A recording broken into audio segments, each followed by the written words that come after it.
Y a-t-il parmi vous des personnes épileptiques? Manifestez-vous maintenant.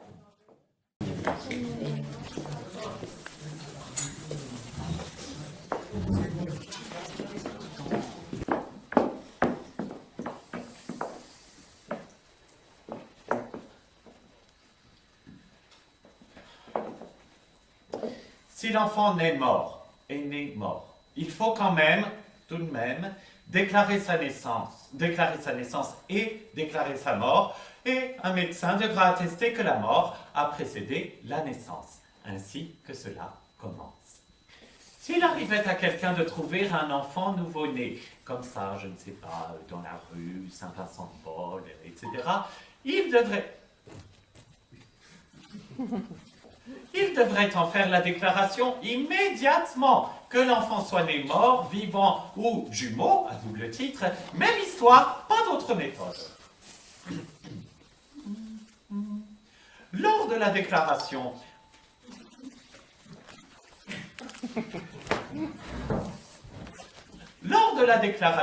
on présente l'enfant à la mairie afin que l'officier de l'état civil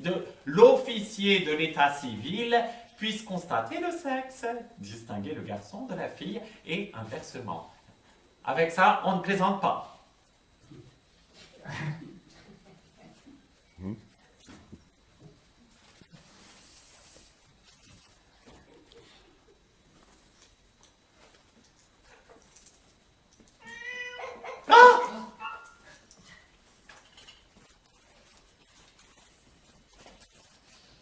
Allez-y, Robert.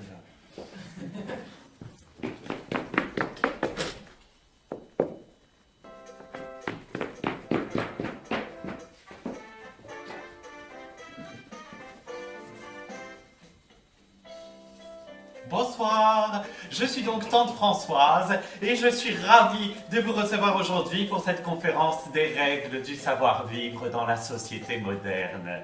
Alors, avant de commencer plus avant, je tiens absolument à remercier chaleureusement la compagnie Sipango qui nous accueille ici au Moulin, dans ce lieu. Et je tiens aussi à remercier mon assistante personnelle qui nous vient d'Ukraine. J'oublie toujours son prénom, je l'appelle Roventa, parce qu'elle est très pratique, elle est très commode. Voilà. Donc merci Roventa d'être là, comme à chaque fois. Voilà. Ça va, vous êtes bien installés? On donne à son premier-né, ordinairement, pour parrain, son grand-père paternel, pour marraine, sa grand-mère maternelle. Le second enfant aura pour parrain son grand-père maternel, sa grand-mère paternelle, et ainsi de suite, par alternance dans les deux familles, parentage et alternance de sexe, ce n'est pas compliqué. Mais,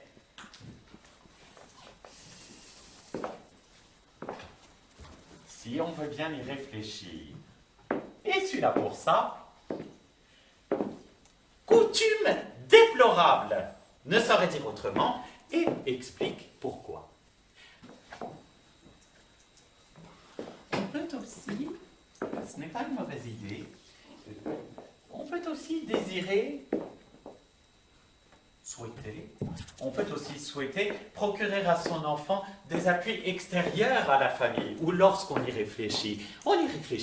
Aide et protection leur sont déjà naturellement accordées. Bonsoir madame. Bonsoir, bienvenue. Aide et protection leur sont déjà... Je vous en prie, je vous en prie. Non, faites comme chez vous, vous ne me dérangez pas du tout.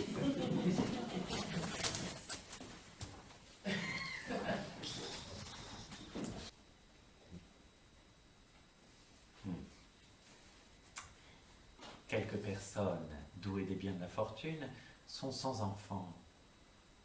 Elles semblent toutes désignées pour remplacer plus tard des parents défunts. C'est à celle-ci qu'il faut s'adresser. Ah. Le premier prénom. Le premier prénom est choisi par la marraine. Le second par le parrain. Le troisième l'est par la mère.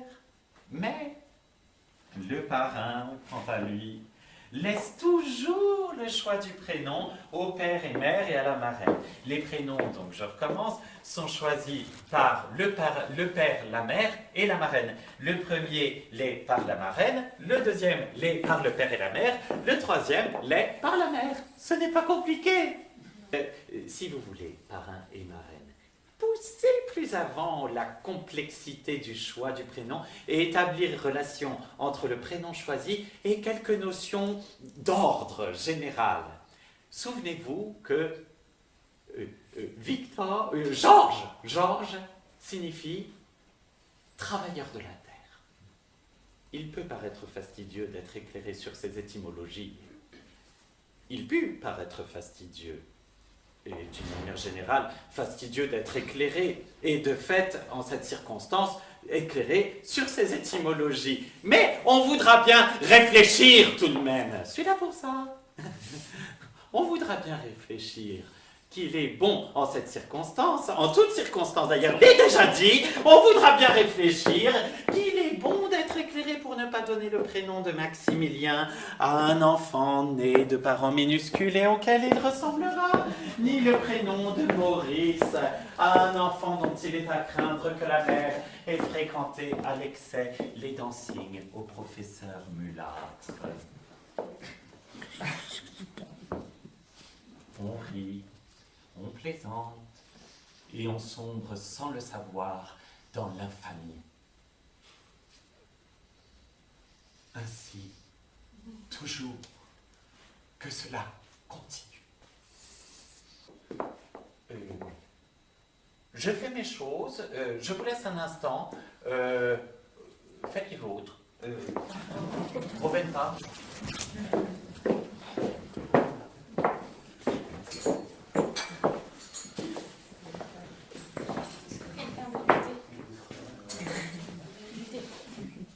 Roventa, il manque une petite ambiance musicale. Oh, pardon.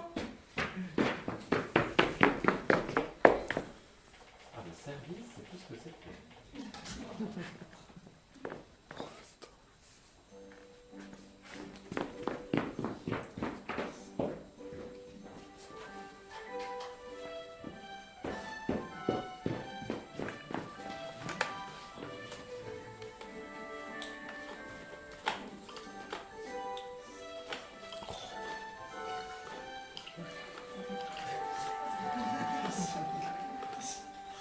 Je vous laisse faire la conversation, hein, faites connaissance.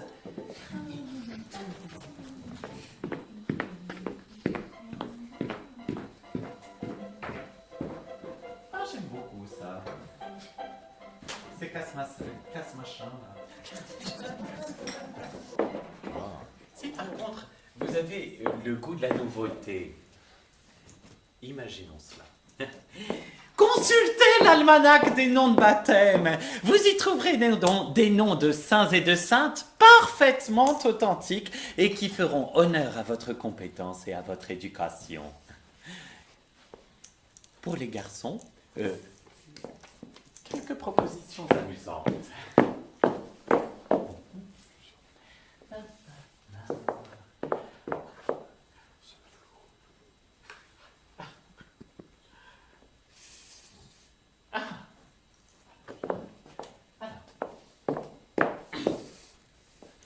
Théopompte. Oui. Prisque. Sénateur. Ostrucla. Coluberne. Verrecombe. Carpofort. Pelé. Secondule. Carpe. Acidin. Anne. Hésique. Saint-Ulphe. Scrupère. Préplice. Petit chien. Vérule. Ours. Amateur. Et Curcodème.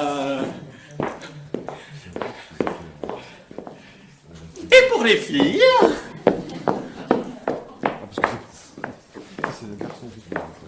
allez, je commence par le fond, n'oublie pas nos pauvres.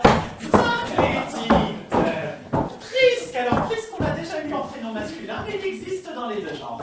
Véréburge, Primitive, Grinconie, Folioule, Milleburge, Érénie, bon, je l'ai déjà dit, Nymphodore, Cartier, Burgon de Fort, Godepers, Angracie, Persévérane, Mutiole, Mirampe, Saint-Goulaine, Scriviole, Matrone, Aphiodise et Cassentienne.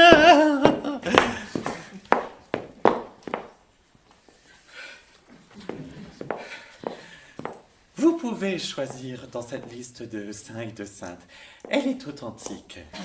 En désignant pour votre filleule un de ces noms-là, vous êtes certain de faire plaisir à sa famille et de lui assurer son bonheur tout au long d'une plaisante scolarité et d'une hilarante période militaire.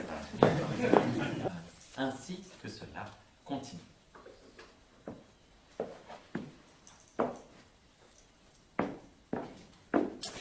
Ah là là. Ah, c'est contrarié, toujours. Alors, je fonce, hein.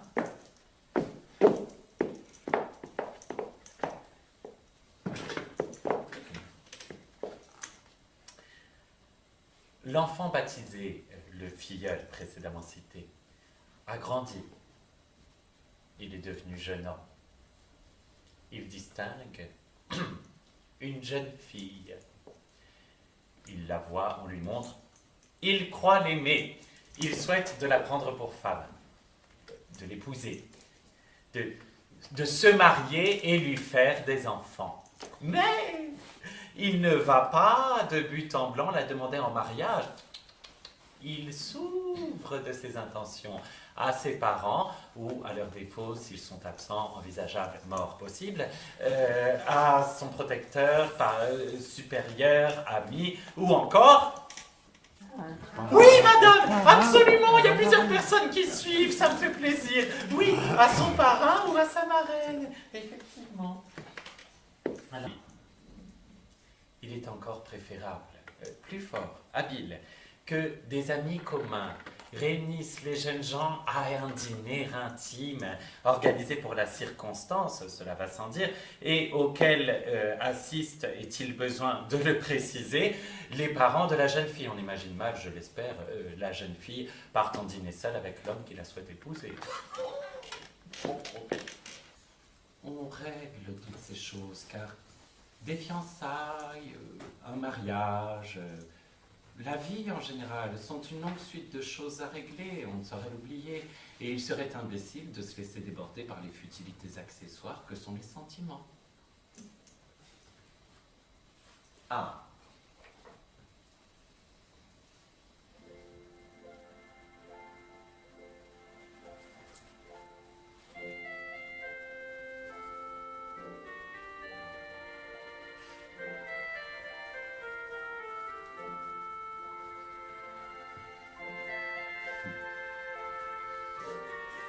La fête des fiançailles se passe en famille, dans une intimité rigoureuse. Les amis de la veille, ceux qu'on appelle les connaissances, n'y assistent pas. On n'expose pas le bonheur ingénu de la jeune fille, ses joies rougissantes, aux yeux et commentaires, car commentaires à craindre, on en saurait douter, aux yeux et commentaires des indifférents et des cyniques. Le fiancé envoie son premier bouquet le jour des fiançailles. Ce bouquet est composé de fleurs blanches parmi celles que préfère la fiancée dans cette couleur. Elle est ravie de cette coïncidence de bon augure. Au dîner, qui est indispensable, les fiancés sont placés à côté l'un de l'autre, au milieu de la table, au milieu du plan de la table.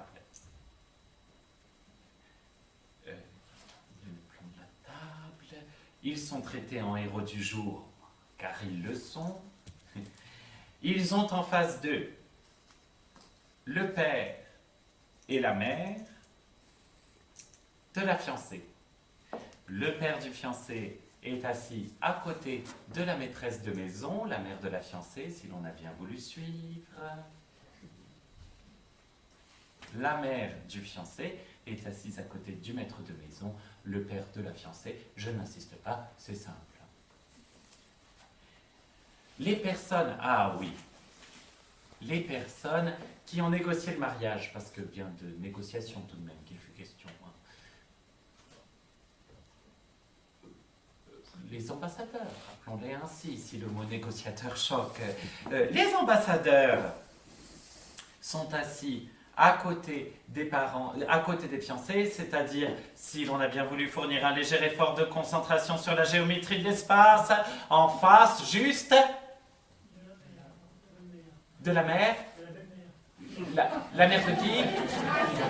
La mère du marié, absolument. Il y a des gens qui suivent tout de même, hein. Pas beaucoup, mais il y en a qui suivent. Je vous félicite. Bravo, madame. Bravo. Alors, oui, parce que tout cela est très simple. La table entière pourrait obéir à des règles très strictes, sur lesquelles je ne m'étendrai pas, je le regrette, mais parfaitement ordonnées. Le principe même des règles. Alors. Ah, le menu de ce dîner doit être relativement simple. Les fiançailles sont déclarées solennellement au dessert. C'est une surprise pour l'ensemble des invités. Personne ne s'y attendait, et là encore, on pousse une légère exclamation de surprise ravie. Ah, oui, très bien, on suit de mieux en mieux. Ah, je sens que vous êtes avec moi, on est ensemble, on continue. Alors, je vous laisse un petit instant à nouveau, je fais mes choses. Rovetta, hein, peut-être une deuxième collation. Voilà. À tout de suite. S'il y en a qui ont des besoins, c'est le moment, hein, c'est en bas.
Les présences solides.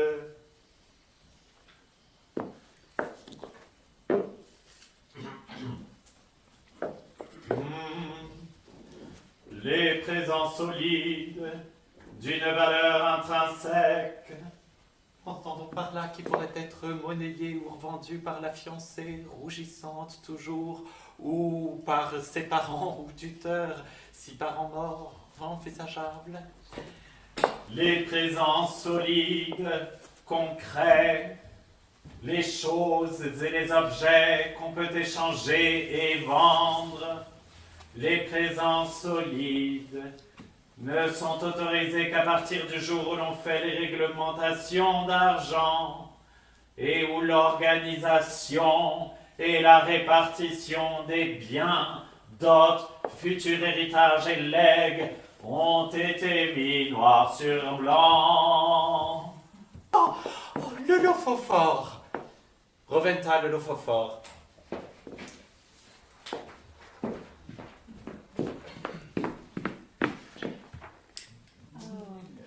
Roventa, c'est très bien, 2 pas un peu plus à droite.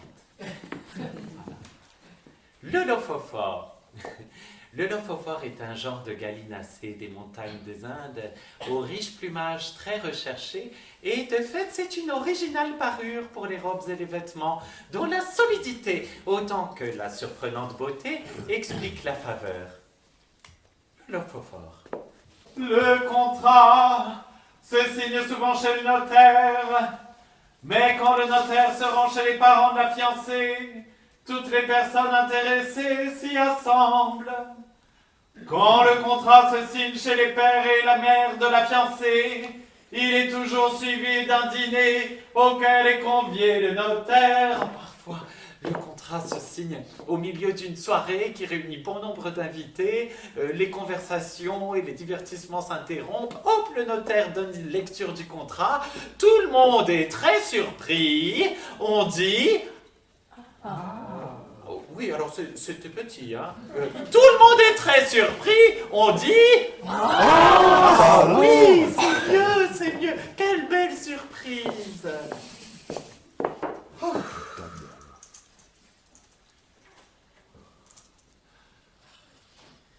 La soirée de signature n'a déjà plus cet aspect intime de la fête des fiançailles. Toutefois, on n'y invite pas de connaissances banales. Pour résoudre ce douloureux problème qui semble vouloir régulièrement se poser, j'ose ici insinuer, affirmer même, que peut-être la solution serait de n'avoir jamais de connaissances banales. Le mariage civil.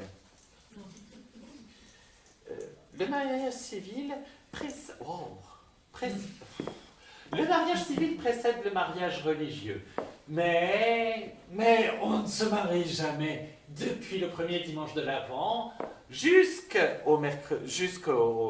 l'Épiphanie, ni depuis le mercredi décembre jusqu'après l'octave de Pâques. Ce sont choses essentielles qu'il faut savoir et ne pas oublier.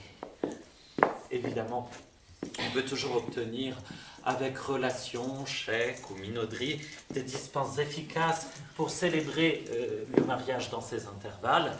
Il suffira d'en faire la demande. On peut toujours renoncer à tout, choix et rien d'autre. Il est inutile de préciser ici la façon dont se célèbre le mariage civil. La loi seule est en cause et n'y serait jamais pour rien. Ce n'est pas très compliqué, c'est très rapide. Il suffit de répondre un oui intelligible à la question sacramentelle. Prenez-vous pour époux ou prenez-vous pour épouse?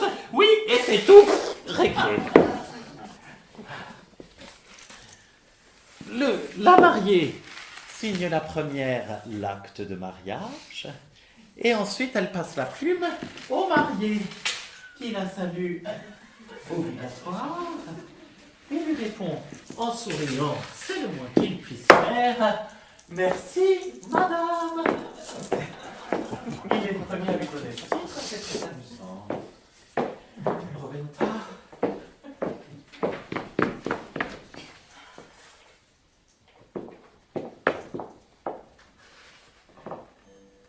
Un petit thé peut-être.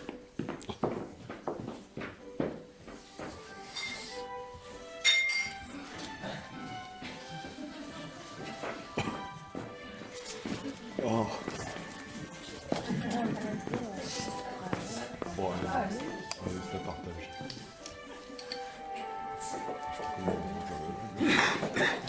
Merci beaucoup.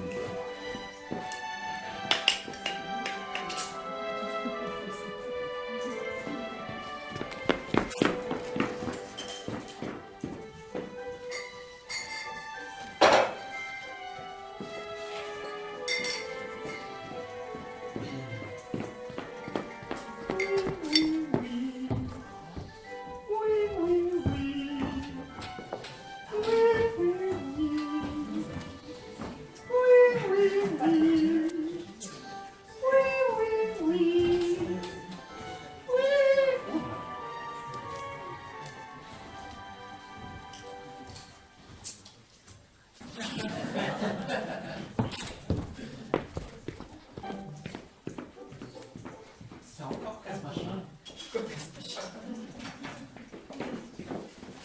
Le mariage religieux.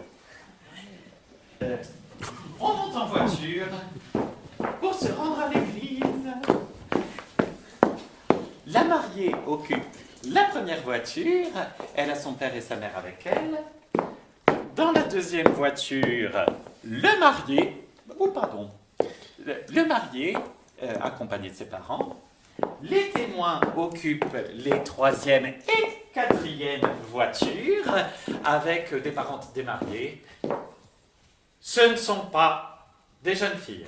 Les jeunes filles, d'une manière générale, doivent être à part, protégées et habilement encerclées. Je n'insiste pas.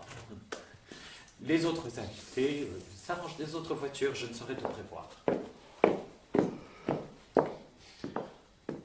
Arrivé devant l'église, le cortège se forme. Pardon, monsieur. La mariée.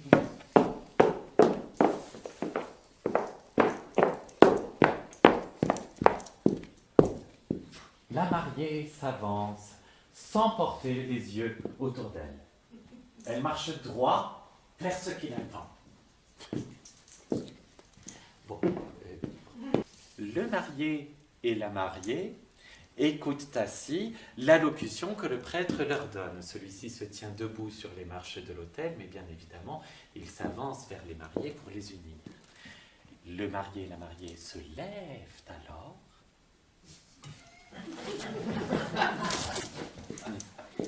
Attention, monsieur, votre écharpe, oulala, le désordre. Le marié et la mariée se lèvent alors, et le marié prend dans sa main droite la main droite de l'épousée. Main droite dans main droite. Hein, ce qui oblige la mariée à se contorsionner un petit peu, mais cela ne durera qu'un court moment. Hein. À la question que l'on sait, prenez-vous pour époux, prenez-vous pour épouse, ils répondent oui, oui. Oui, oui.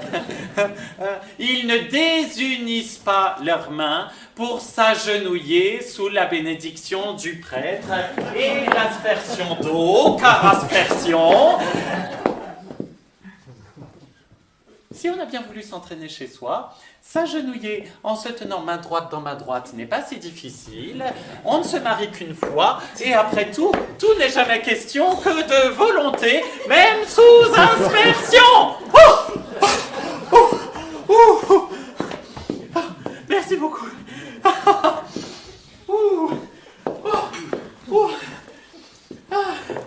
Oula. Après la cérémonie, on passe à la sacristie pour signer l'acte de mariage et recevoir les félicitations des invités.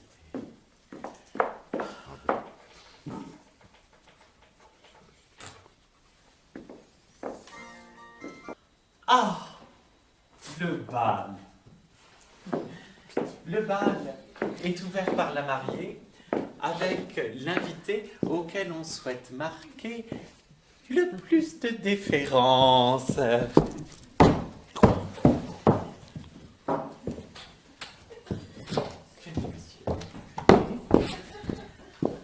Alors, vous vous laissez guider, c'est très intuitif. Vous allez voir, on se détend, tout va bien. Hein. Alors, le bal. Hein. La la la la la la la la la la la la la la la.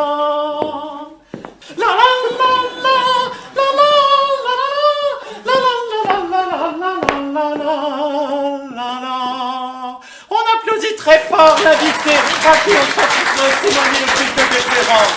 Merci monsieur, merci beaucoup. Alors, le second quadrille ou la seconde valse, c'est le bon sens, compagnon inséparable du bon goût, qui fixe le moment du voyage de noces, 6 semaines après le mariage. On célèbre les noces d'argent après 25 années d'heureuse union. L'union n'aurait-elle pas été heureuse si elle dure 25 années? On célèbre tout de même. On célèbre les noces d'argent après 25 années d'union. De manière générale, et en quelques circonstances que ce soit, si 25 années sont passées, on célèbre. Sur la route poudreuse, ils ont marché sans trêve, et franchi les ravins, et gravi les hauteurs. Ils fournissaient la tâche, ils traversaient l'orage. Oh, oh, oh, les fortes amours. Victor Hugo.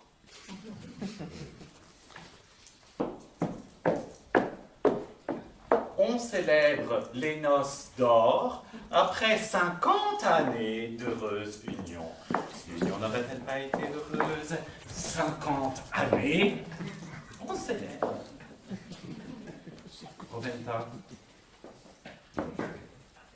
Le temps a couronné les époux que nous avons vus une première fois rayonnants de jeunesse et de bonheur, puis une autre fois plein de maturité et de force, entourés d'amour, de respect, d'estime, ayant lutté, ayant souffert, car lutte et souffrance est le contraire qui m'étonnerait, mais heureux, car ils s'aiment, comme au premier jour. Mieux peut-être. Bien des douleurs les ont visités.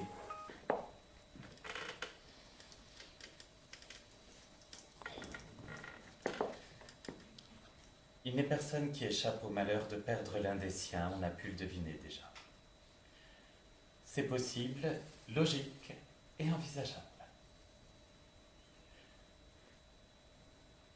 L'étiquette et la coutume, qui n'abdiquent leurs droits en aucun moment de l'existence, entendent là encore régler la façon dont nous devons porter et manifester notre douleur.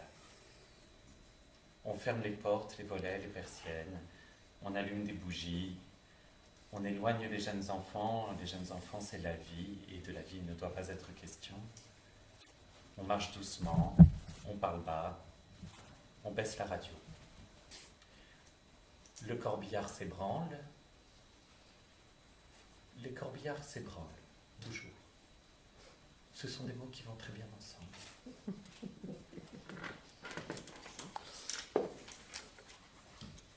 Or, le deuil est une marque extérieure de la douleur. Il a des règles, on doit les suivre.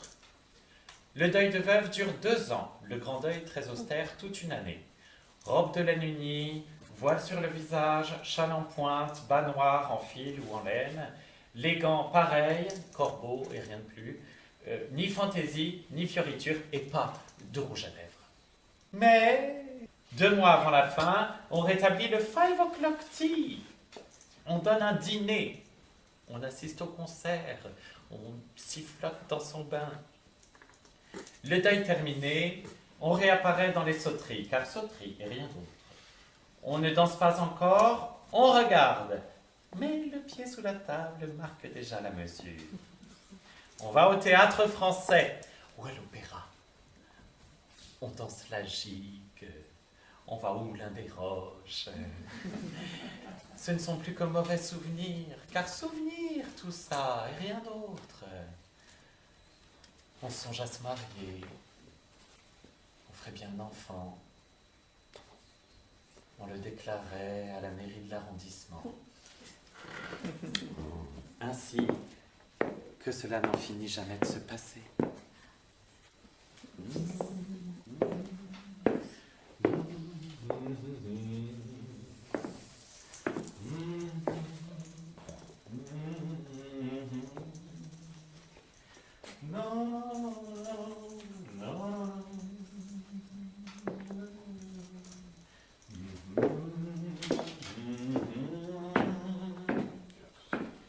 Je n'ai pas peur de dire que je t'ai trahi, par pure paresse, par pure mélancolie.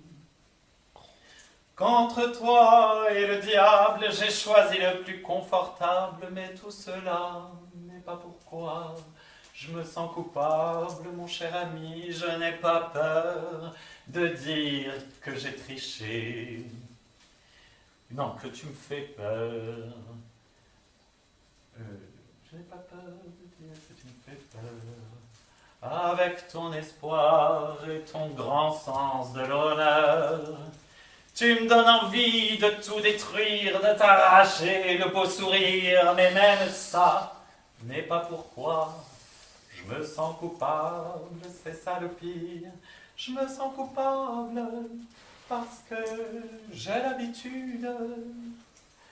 C'est la seule chose que je peux faire avec une certaine certitude. C'est rassurant de penser que je suis sûr de ne pas me tromper quand il s'agit de la question de ma grande culpabilité. La la la la la, la la la la la, la la la la la la la la la la la la la.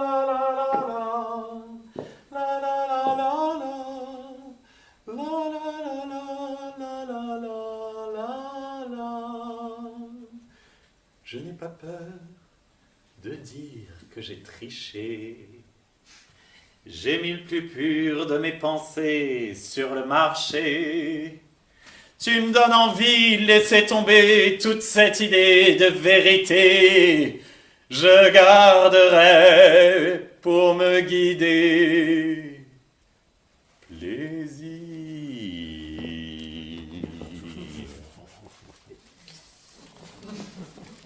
et culpabilité. Je me sens coupable parce que j'ai l'habitude. C'est la seule chose que je peux faire avec une certaine certitude. C'est rassurant de penser que je suis sûr de ne pas me tromper quand il s'agit de la question de ma grande culpabilité. La la la la la la la la la la la la la la la la la la la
Oh papa,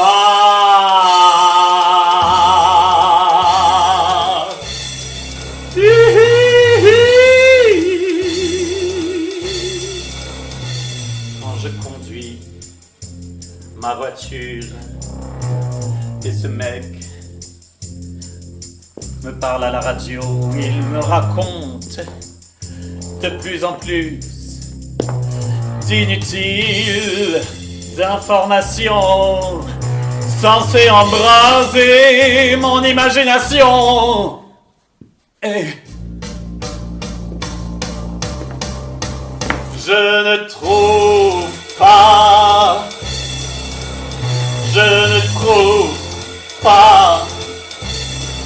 oh papa,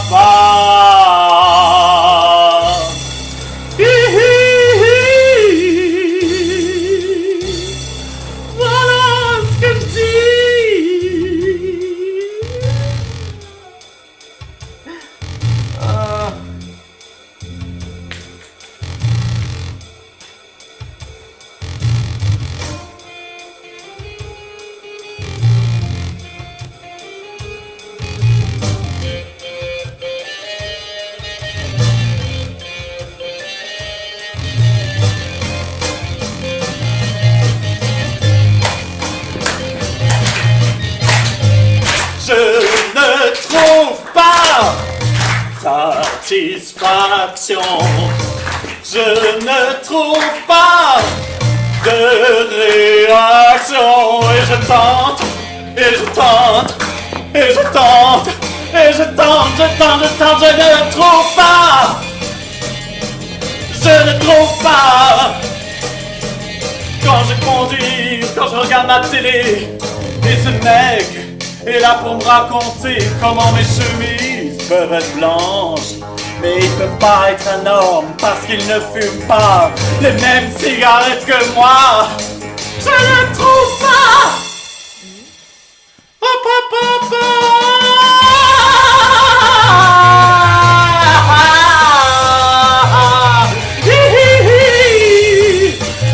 voilà ce que je dis.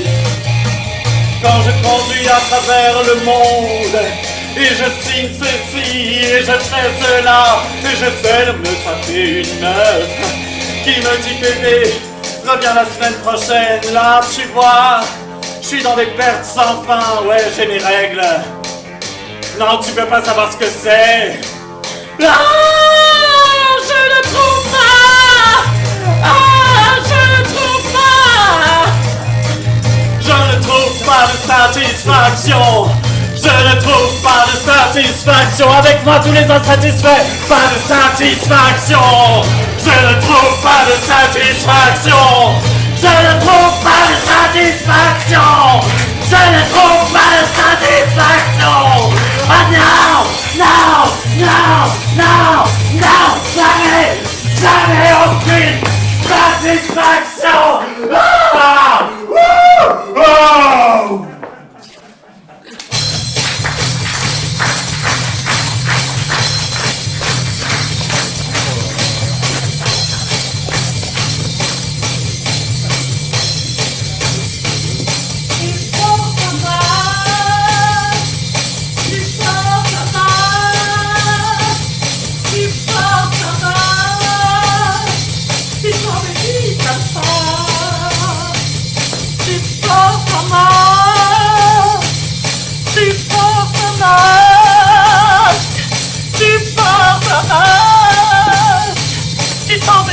Comme ça.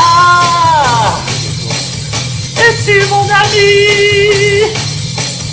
Es-tu mon bricoleur? Es-tu mon Dieu?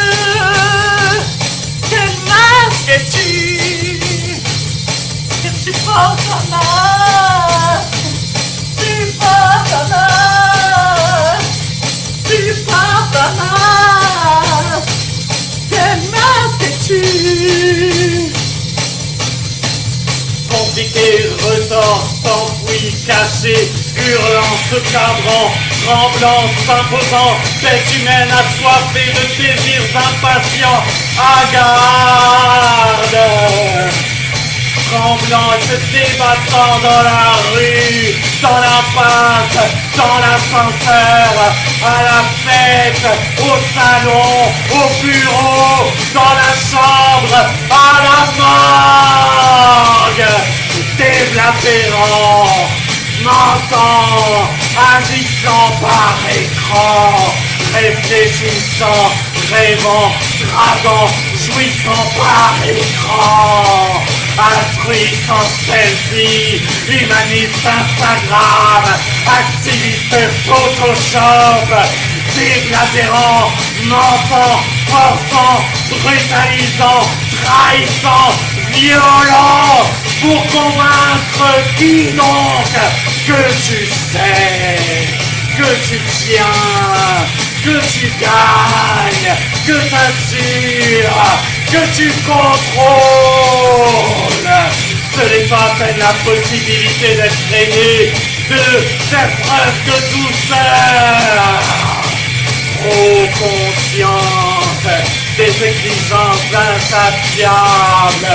Bander, faire bander, débander, sur commande de cette non-société qui t'entoure.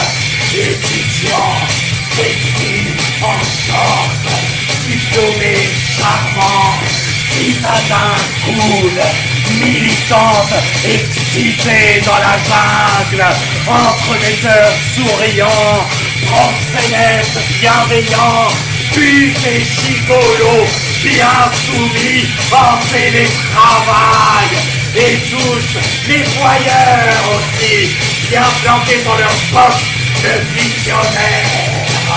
tous se branlant successivement dans le même micro-vocal parisien et tout le monde autour, que ce soit New York, Moscou, Bruxelles ou dans la fucking zone édouard qui n'en peut plus de chialer sur son deuil industriel.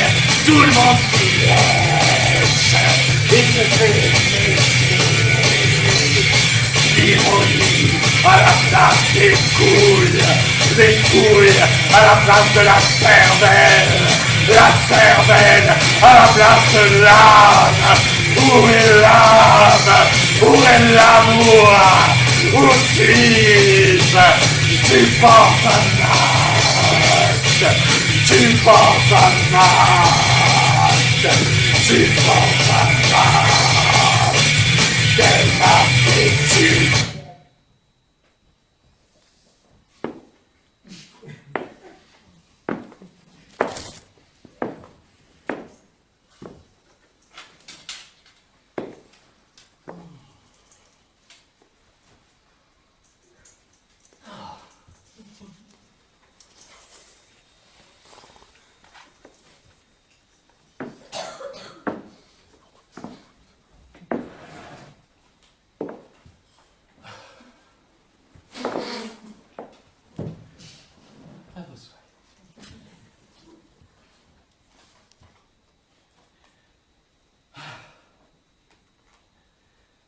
C'est à ma place qu'on est le mieux, entouré de ces pères dieux, qui me dévisagent sans trop y croire, et envisagent mon désespoir. C'est à ma place qu'on se sent bien, lové dans tout ce grand chagrin.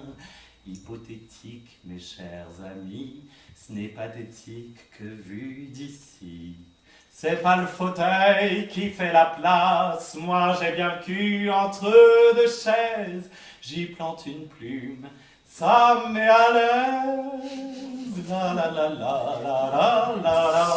Car à ma place, on est au chaud, je peux les regarder de haut, tous ces visages tantôt ouverts, tantôt fermés sur mon enfer. C'est bien ma place que je préfère, d'où j'organise mon univers. Les faux semblants, les vérités, tour à tour sont à ma portée. C'est pas le fauteuil qui fait la place, moi j'ai bien le cul entre deux chaises, j'y plante une plume, ça me met à l'aise, la la la la la la la la. C'est bien ma place que je préfère, d'où j'organise mon univers. Les faux semblants, les vérités, tour à tour sont à ma portée, pour raconter ce que je veux, pour délirer, pour vivre mieux. Et peu importe qui je suis, du moment que je le suis ici. C'est pas le fauteuil qui fait la place, moi j'ai bien le cul entre deux chaises, j'y plante une plume, ça me met à l'aise.